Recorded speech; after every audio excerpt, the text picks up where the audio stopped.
Bom dia a todos, bom dia a todas, bom dia para você que nos assiste pela Pop TV em Sobradinho e Porto Alegre ou nos escuta pela Cultural FM em Santa Catarina e no Rio Grande do Sul. Sejam todos muito bem-vindos e bem-vindas a mais um ICL Mercado e Investimentos.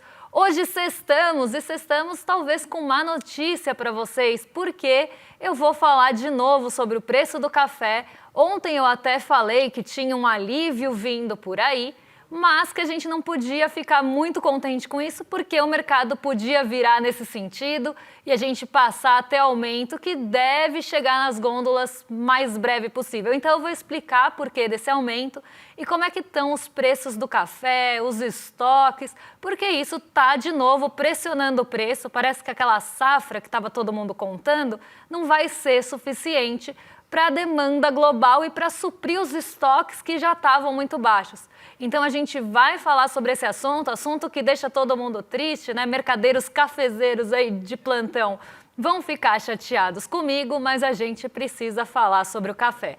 Além disso, vou passar pela confiança do consumidor, que fiquei devendo essa semana para vocês.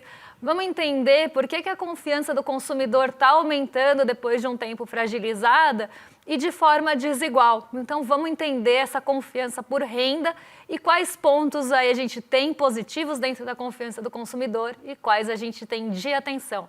Além disso, vamos falar do constrangimento de Javier Milei lá nos Estados Unidos pedindo socorro, porque Milei está pedindo socorro nos Estados Unidos, está pedindo socorro para o Trump e a gente vai também passar por esse assunto se der tempo, porque agora a gente já vai começar com a nossa agenda para entender o que tem no nosso dia de hoje, nessa sexta-feira de frio. Então vamos lá, porque na Espanha às 4 horas da manhã já saiu o PIB do segundo trimestre, medição final aqui.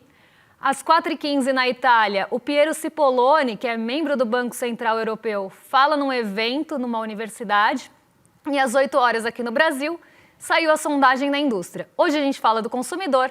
Na semana que vem a gente traz os dados da indústria para vocês, para ver como é que está a confiança do setor industrial também.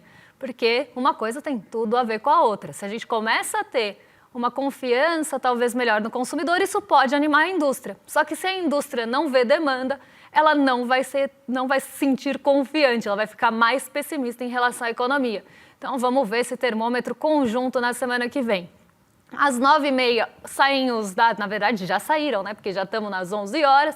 Então às 9h30 saíram os dados do gasto com consumo, renda pessoal e índice de preços de gastos com consumo pessoal e o seu núcleo. Esse é o famoso PCI, porque ficar falando índice de preços de gasto com consumo pessoal é um palavrão, né? Um nomezão. Então a gente sempre chama de PCI, que seria assim, né, um equivalente ali quando a gente fala IPCA, quando a gente fala IBCBR, é uma siglazinha lá dos Estados Unidos para traduzir, para diminuir esse nomezão aí que é índice de gastos com consumo pessoal. E esse índice, ele é muito usado pelo Banco Central dos Estados Unidos para decisões de política monetária. Então é um dado que tem muita relevância e pode mexer e muito com o humor dos mercados, que está bastante sensível a qualquer notícia que mexa com os juros. Então um dado bem importante hoje na agenda, acredito aí que seja o mais importante de todos e que o mercado deve acompanhar mais de pertinho. Mas vamos seguir que tem mais dado na agenda, tem mais um quadro aí para falar com vocês. Porque às 10 horas da manhã, quem fala hoje é o presidente do Fed de Richmond, o Tom Barkin. Ele participa de um evento em um Instituto Internacional de Economia nos Estados Unidos. E hoje também saem aqueles dados de sentimento do consumidor, expectativas de inflação de 1 e 5 anos, agora de setembro, e já a medição final. Então esse dado também tem ganhado um pouco mais de relevância justamente por conta do tarifaço. O tarifaço tem uma expectativa inflacionária, ele cria essa expectativa inflacionária de que os preços ao consumidor vão subir por conta das tarifas. Então, o sentimento do consumidor e as expectativas de inflação de curto e médio prazo, aqui, ou quase longo, né?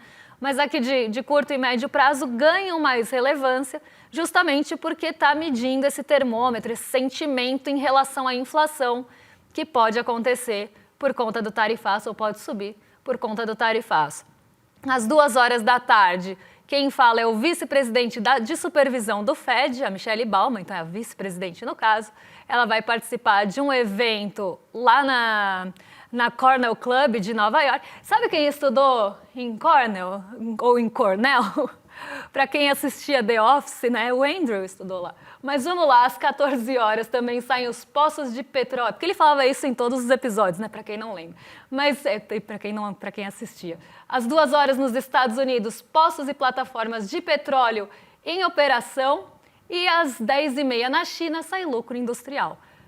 Além disso, a gente tem a Assembleia Geral da ONU acontecendo essa semana durante o dia e hoje não é diferente. Então, passada pela agenda, vamos para o nosso fechamento, porque tem aí notícias importantes, aí um dia até um pouco mais brando, né, no nosso mercado. A gente teve a famosa realização de ganhos na nossa bolsa. Claro, a gente teve vários dias de recordes seguidos, uma semana muito boa na semana passada. Então é natural que esse movimento aconteça, esse movimento de ajuste, de correção, já era esperado. E ontem o Ibovespa interrompeu, né, a sequência aí para esse movimento de correção. Então vamos ver como é que fechou o nosso Ibovespa, como ficou o dólar e os mercados lá em Nova York. Aqui a queda foi um pouco mais brusca, uma queda de 0,81%, justamente muito pautada aí nessa correção, nessa realização de ganhos. Porque quando você começa a ter um ativo, ou ativos que sobem ali com certa sequência, né, eles vão emendando um ganho no outro, chega um dado momento que as pessoas ficam um pouco receosas, ou os investidores, ou os especuladores, chamem como quiser, eles ficam um pouco receosos de que aquele patamar vai se manter. Então eles realizam o lucro, embolsam o ganho, e aí quando aquele mercado voltar a cair, compram de novo e assim vai o ciclo. Como chegou num teto que fica ali difícil de prever se vai continuar subindo ou não, ontem a gente passou por esse movimento de realização, depois de vários ganhos consecutivos. Então era algo até esperado. E o dólar acabou subindo na esteira. Então se a gente tem esse movimento de realização, a gente já espera um fortalecimento da moeda estadunidense. Então o dólar fechou em 5,36, com alta de quase 0,70, 0,69 no clima perigoso de sexta-feira. O S&P e a Nasdaq caíram 0,5% cada um, também em um movimento de incerteza, principalmente em relação aos juros nos Estados Unidos. Ainda existe muita incerteza, estava todo mundo também esperando o PCI, então não querendo se posicionar muito, porque dependendo de como viria o índice de gastos com o consumo, poderia dar uma freada nas expectativas em relação aos juros ou aos cortes de juros por lá.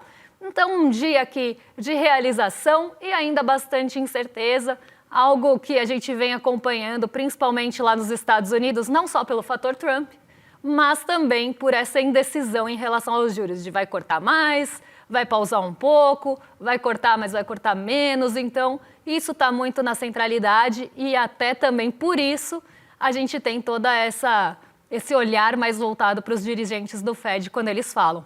Então, nada muito novo sob o sol no mercado de bolsa, no mercado de câmbio, mas é importante a gente falar principalmente dessa realização de ganhos que aconteceu aqui no nosso Ibovespa. Agora vamos para o lado real da economia, vamos falar de confiança, vamos falar da confiança do consumidor, porque teve movimentação na confiança do consumidor nesse mês de setembro e a confiança avançou. Depois de tantos meses abalada, depois de tantos meses em queda, a confiança chegou no nível mais alto desde dezembro. A gente teve vários meses de queda na confiança do consumidor e isso estava acendendo um alerta, porque se a confiança do consumidor cai, se o consumidor está menos confiante, ele vai gastar menos, ele vai ficar mais receoso em relação à sua situação financeira, porque é isso que a confiança do consumidor mostra. Como que ele está em relação à situação financeira dele? Será que o consumidor está acreditando que aquela situação financeira vai se manter ou ela vai deteriorar? Será que ele está com confiança na renda?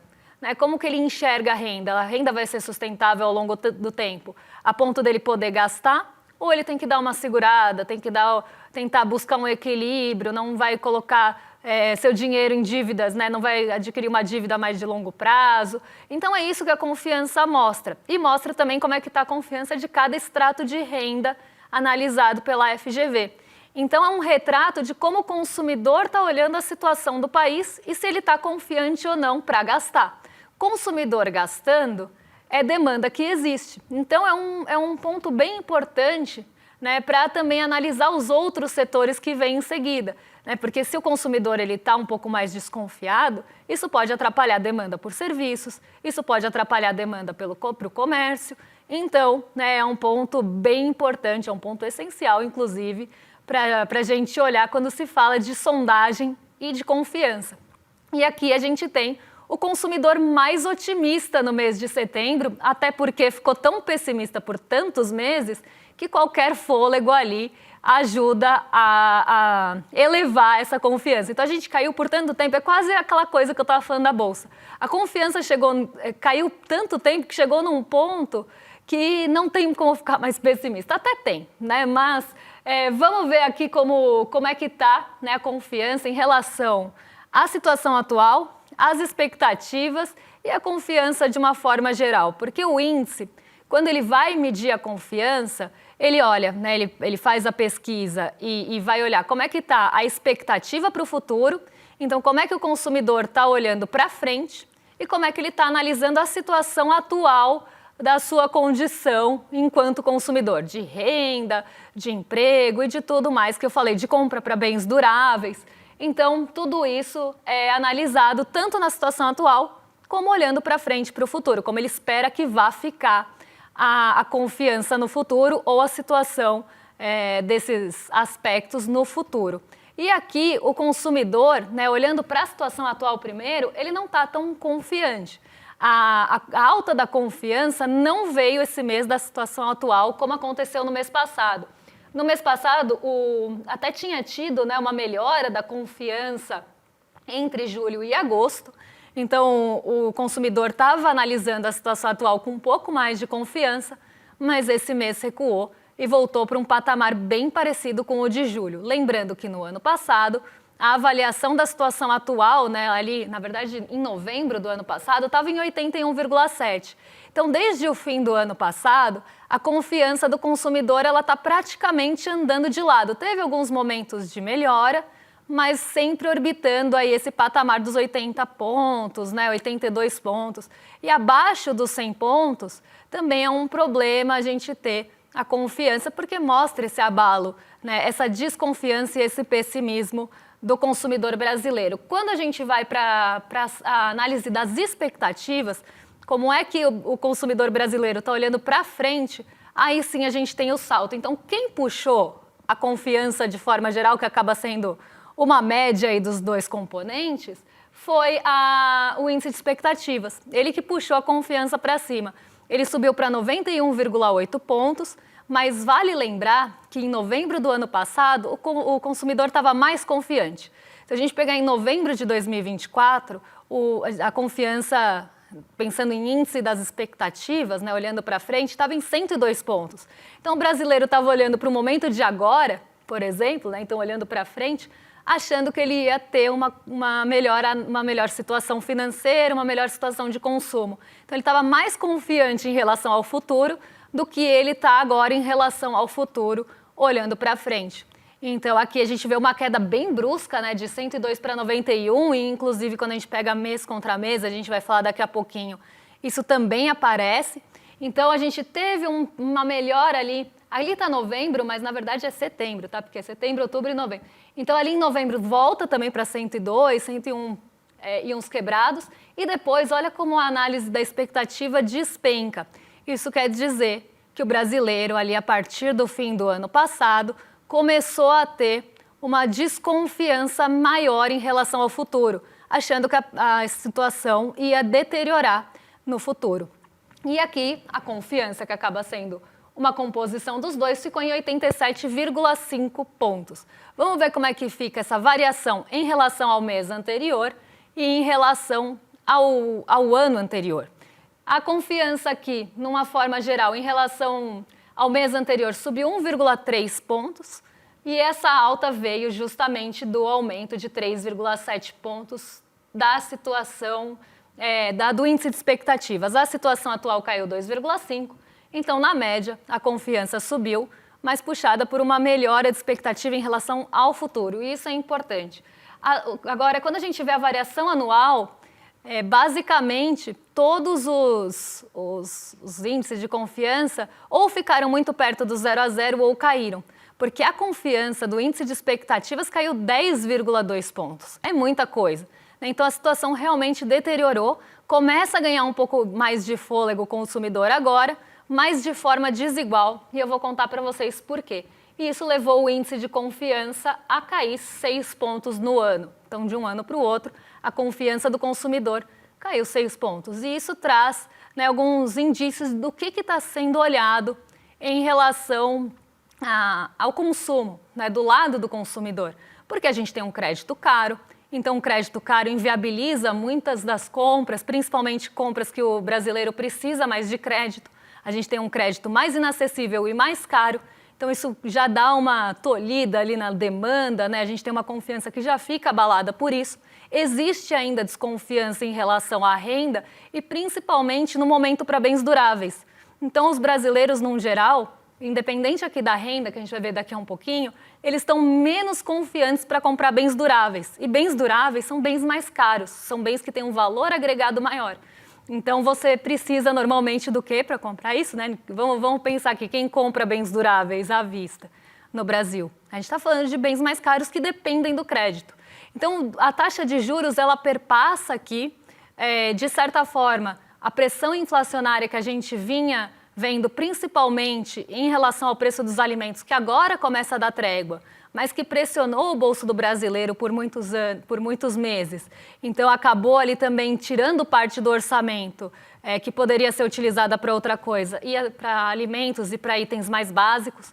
Então, esse é um ponto também, né, quando a gente vê uma cesta básica que consome mais de 60% de um salário mínimo, isso pesa no bolso, é dinheiro do orçamento que está indo para um lugar e não vai deixa de ir para outros, deixa de ir para algum serviço, deixa de ir para, por exemplo, compra de outros itens. Então, você tem uma parte do orçamento já destinada, uma parte importante, destinada só para os itens básicos. Só que ainda tem que pagar conta, ainda tem que pagar aluguel, e aí o que sobra para consumir outros itens? E é por isso também que o varejo está patinando tanto, né? Então, a gente vê que existem vários pontos que estavam pressionando esse orçamento, essa situação financeira das famílias, que acabam diminuindo a confiança. E os juros também passam por todos eles, porque você acaba tendo uma confiança menor para comprar itens mais caros, tanto porque você não sabe se vai manter o emprego e a renda, como também o crédito fica muito inacessível. Mas quando a gente olha, existe essa desigualdade, né, inclusive de que item que o consumidor vai ou não comprar,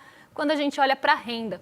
Então, vamos ver aqui a renda do consumidor, como é que ficou essa confiança, porque as rendas menores, até R$ 2.100, tiveram uma variação de 2,1 pontos para baixo, né? Então, teve uma queda de 2,1 na confiança, e as rendas médias também, ali, entre R$ 4.000 e R$ 9.600, uma queda de 2,7. Quem teve um aumento na confiança, também uma renda média ali de R$ 2.100 a R$ 4.800, e as rendas acima de R$ 9.600 também estão mais confiantes. Mas os pontos, né, quando a gente vê aqui, né, mês contra mês, ninguém está muito perto também dos 100 pontos. Então, a confiança ainda está abalada, apesar do fôlego. Esse fôlego é importante, mas ele precisa se manter. Senão, não adianta nada, a demanda vai continuar patinando. Espero que a gente comece a ter algum alívio para o brasileiro, nem que ele venha primeiro da inflação de alimentos para ter mais renda disponível, como também, em algum momento, a taxa de juros comece a dar trégua nesse Brasilzão, porque 15% enforca todo mundo, enforca a economia urbana, enforca crédito e acaba espremendo todo mundo, e a demanda responde a isso. E a pesquisa de confiança do consumidor não deixa mentir. E isso aparece em outros aspectos também, quando a gente olha PMI, quando a gente olha outros índices de setores que mostram estoques se formando. Então, é bem importante que a gente discuta essas questões e comece a pensar o quanto antes na redução da taxa de juros e que isso venha com um alívio principalmente de alimentos, né, de inflação de alimentos, porque inflação de alimentos é algo que não tem nada a ver com juros. Você pode subir os juros para onde você quiser. A inflação de alimentos não vai responder a essa alta dos juros porque ela depende de outros fatores de oferta. Então, né, que a gente comece a ter um alívio nessa inflação de alimentos e que isso pressione de alguma forma, né, embora não tenha nenhuma correlação, mas como o IPCA é média e só olham para a média, sem olhar os fatores de fato, a gente tem alguma pressão que venha também dos Estados Unidos para a gente cortar juros aí dos Estados Unidos em relação à taxa caindo lá e despressurizando um pouco aqui. Quem sabe a gente tenha esse alívio, essa trégua nos juros o quanto antes. Já que a gente estava falando de inflação de alimentos, vamos passar rapidinho aqui no preço do café, porque eu sei que esse assunto interessa a vocês. Sei que muita gente toma um cafezinho aqui, deixa no chat se você gosta de um cafezinho, porque a gente vai falar agora sobre a indústria do café, prevendo nova alta de até 15% nos próximos dias. Depois da gente ter todo aquele sufoco em relação ao preço do café, a gente teve uma pequena trégua nesses pelo menos, últimos meses, aí pelo menos últimas medições da inflação. O café estava mostrando uma trégua lá no supermercado, estava mostrando uma trégua na gôndola, mas parece que isso não vai se sustentar. E eu vou explicar agora para vocês o porquê disso, porque não adianta só a gente falar, mas o café está caro. Tá muito caro, né? Aquela coisa da galinha, né? Eu amo meme de galinha, né? Quem me acompanha no Instagram sabe que eu amo um meme de galinha e aí sempre tem aquela galinha que fala, tá caro, né? Enfim, não adianta só falar que tá caro sem saber por que tá caro. Então, o que pode acontecer? Deve acontecer um reajuste no varejo dos preços do café, que podem subir entre 10% e 15% nos supermercados e os repasses podem começar já na próxima semana. Péssima notícia para o consumidor brasileiro aí, ó, vai ter que gastar dinheiro com café e como é que vai ter o lazer? Embora lá o café possa ser lazer para muita gente. Impacto no bolso é que o café tradicional pode chegar a R$ 80 o quilo nos próximos meses. Alarmante aí esse valor do café, né? A gente já teve um aumento muito grande, eu vou mostrar para vocês nos últimos tempos, principalmente entre 2024 e 2025, e o café tá com um cheirinho de reajuste, deve voltar a pintar na inflação ali com aumentos de novo, variação positiva para cima, né? Porque no bolso ela é negativa, mas vamos entender o porquê disso. Vamos ver de onde vem esse tal aumento. Tem mercado internacional, então teve alta de 40% nos preços lá fora do café internacional entre agosto e setembro, porque os estoques globais aqui do nosso Brasilzão, né, na verdade a produção do nosso Brasilzão ficou um pouquinho abaixo do esperado e isso está mexendo com os estoques de café que estão baixos. A gente tem a safra e o clima, né, não dá para deixar de falar disso. Teve uma colheita abaixo do esperado aqui no Brasil. A gente está com um clima irregular como efeito da Laninha e, além disso, a gente tem projeções de safra mais altas ainda para esse ano, porque ano passado foi um desastre, né? Quem diria que explorar ali a exaustão, o solo, que promover queimadas, principalmente nos lugares que produzem, né, nas regiões que produzem café, ia degradar o clima e isso ia fazer com que o café ficasse mais caro, porque a safra ia quebrar. Quem poderia imaginar, né? Mas aconteceu. E aí, a gente até já fez esse mapa, né, que mostrava onde teve queimada e onde se produz café e onde as safras começaram a ser afetadas.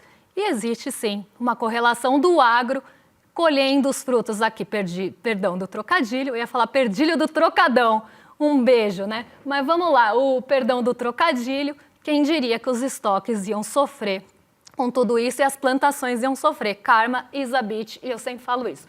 Mas olha esse gráfico da Bloomberg, que mostra como é que ficaram os estoques de café. Porque a gente teve um aumento nos estoques de café, então isso estava dando uma trégua na oferta, mas eles voltaram a cair agora entre agosto e setembro. Então até teve uma melhorazinha ali entre março e junho, isso trouxe esse alívio que a gente começou a sentir no bolso, mas a gente sempre tem que lembrar que quando a gente começa a ter variação no mercado internacional e nos futuros, isso leva um tempo para bater no consumidor, porque a gente está falando de preço no atacado. E aí isso vai ser repassado quando os estoques voltarem a ser comprados. Então tem toda a produção, tem a torra, né, moe, e depois isso vai ser ensacado e vendido. E olha como os estoques caem vertiginosamente aí, e isso vai trazer aperto na oferta.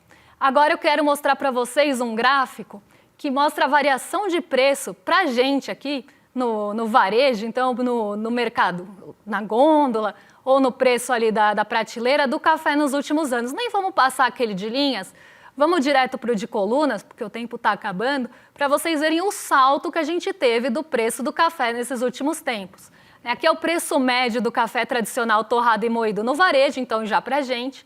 E a gente vê que estava em 2022, estava em R$ 34,00, R$ 34,69.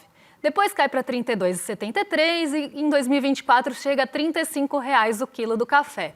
Olha o salto de quase R$ 30,00 que a gente tem entre um ano e outro, né? Entre 2024 e 2025, porque o café vai para R$ 63,00 o quilo.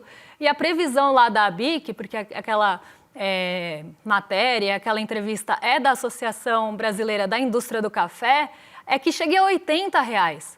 Então, a gente realmente está com problemas de clima, a gente está realmente com problemas de produção e de oferta global. E aí entram todos aqueles aspectos que vocês já sabem. De forma geral, o clima está atrapalhando a oferta dos outros países também, não só do Brasil. O Vietnã está produzindo menos café, a China está consumindo mais café, então você tem uma diminuição na oferta, mas um aumento também da demanda. Então, os outros países estão também consumindo mais café e não tem um fornecedor que supra essa demanda. E aí o preço sobe. Então, os Estados Unidos, se eles não quiserem comprar o café brasileiro por causa do tarifaço, tem muita gente de olho no nosso café.